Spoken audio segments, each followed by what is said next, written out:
going to present joint work with Stefan Turner on the elimination or reduction of systemic risk in financial networks by the means of a systemic risk transaction tax.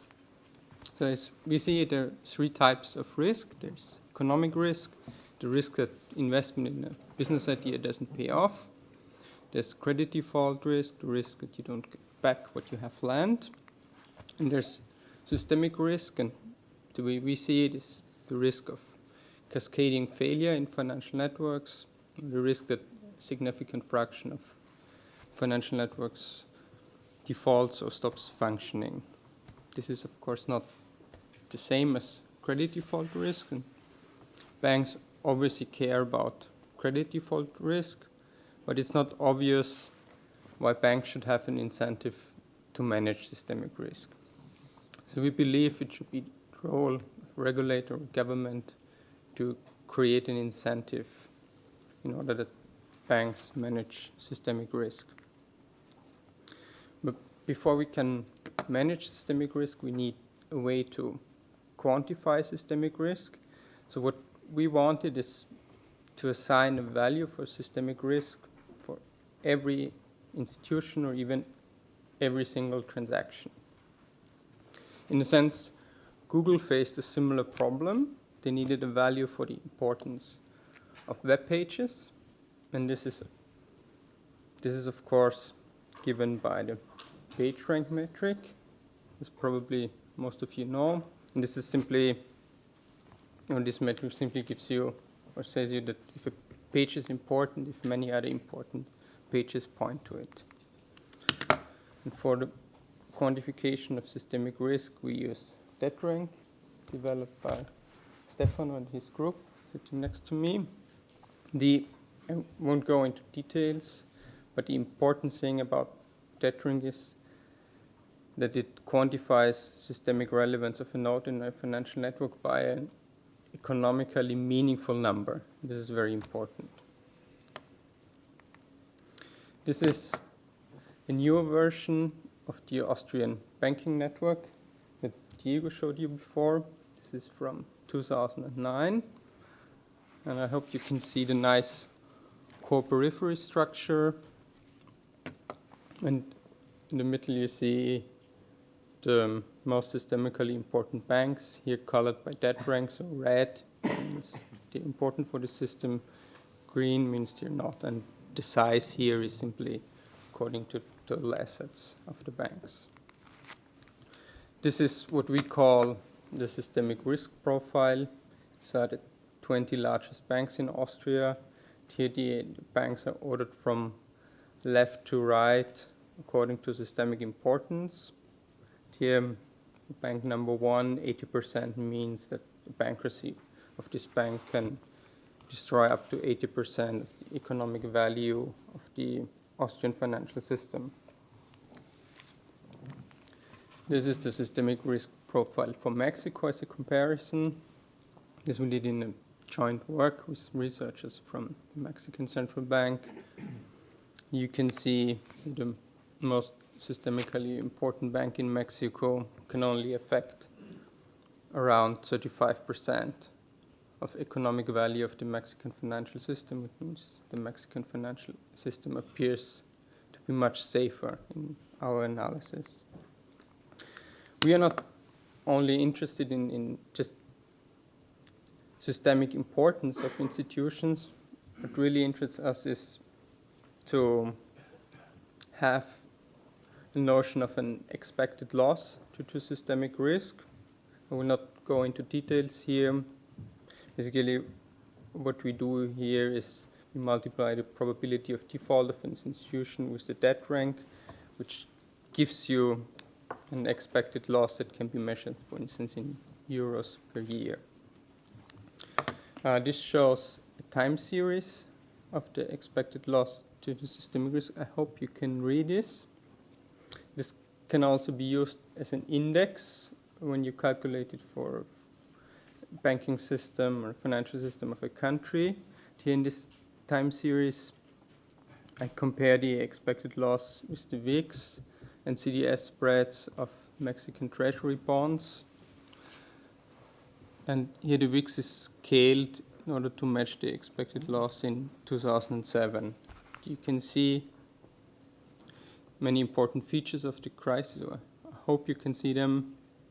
And you can see that the VIX goes down to pre-crisis levels after the financial crisis, but our index is still about 4 times higher than before the financial crisis. So the idea here is you have an index that gives you expected loss due to systemic risk within a country in case of a severe default or bankruptcy and without a bailout. So this gives you some kind of rationale and the decision to do a bailout or do not. And this also allows comparing between countries, or it allows to compare the situation of a country over time. And very important observation is that systemic risk changes with every transaction, and there is a huge difference in the contribution to overall systemic risk of transactions of similar sizes. I show this here in this plot. Here I show every dot here in this plot is an individual loan in the Austrian interbank market. On the x-axis I show the loan size, and on the y-axis the contribution to systemic risk. This plot is in log-log scale, so you can see loans of similar sizes can have a different contribution to overall systemic risk of roughly 2 orders of magnitude. Now I want to come back to the management of systemic risk. So as we see it, systemic risk is to a large extent a network property. And in order to manage systemic risk, our idea is that we need to create an incentive to restructure financial networks. We have the idea here that this can be accomplished with our financial transaction tax that depends on the contribution to overall systemic risk of the transaction. So the idea here is that agents that look, for instance, for interbank loan, that they go for a transaction with a low tax rate, and this transaction then, because the tax rate is based on the contribution to overall systemic risk, then this transaction would only have a low contribution to overall systemic risk. So the idea here is that over time, the financial network rearranges to a safer topology. An important thing is here that we don't actually want anyone to pay the tax. This is not about tax revenue. The idea here is that the tax serves only as an incentive to restructure the network. So if the system is in a risk-free equilibrium, the tax revenue will be very low or actually zero.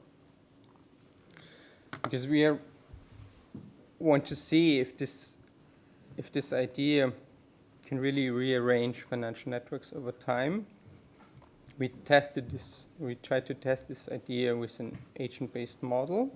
And for this we used the crisis macro financial simulator developed during the crisis project.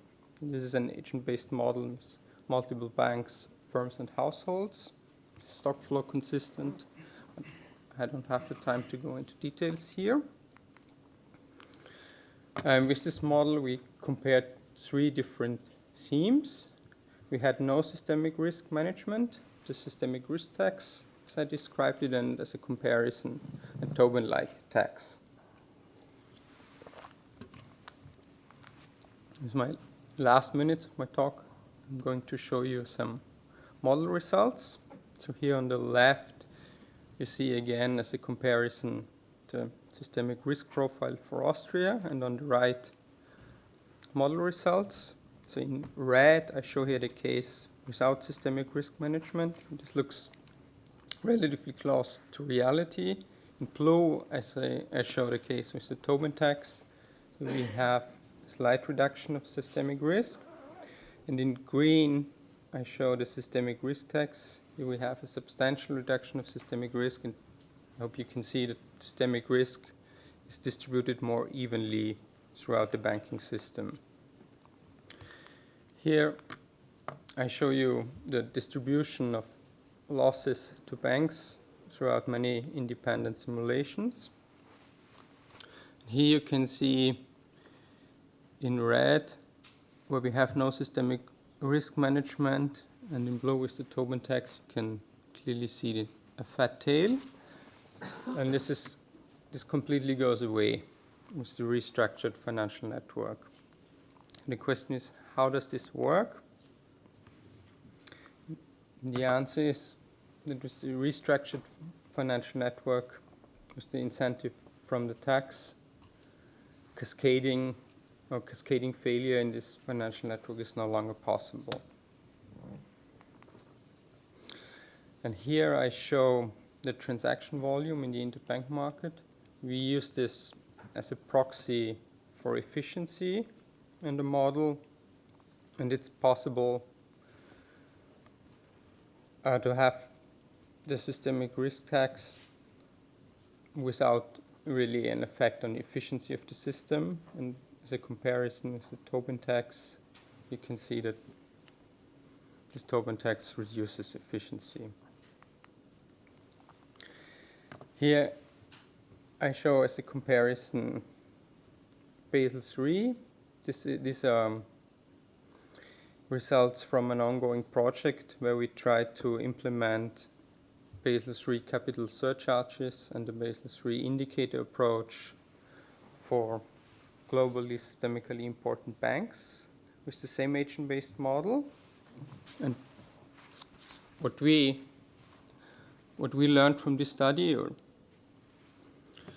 this is still a preliminary result, but it seems that the way the Basel III capital surcharges work, they do not really reduce systemic risk, and also efficiency of the financial system seems to be only slightly affected. And then what we tried here is we used the same setup of the model. We just increased the capital surcharges a little bit, and then it seems from our results then the Basel III idea for GSIBs works. So we really see a substantial reduction of systemic risk, but we also see a reduction of efficiency of the system. And this is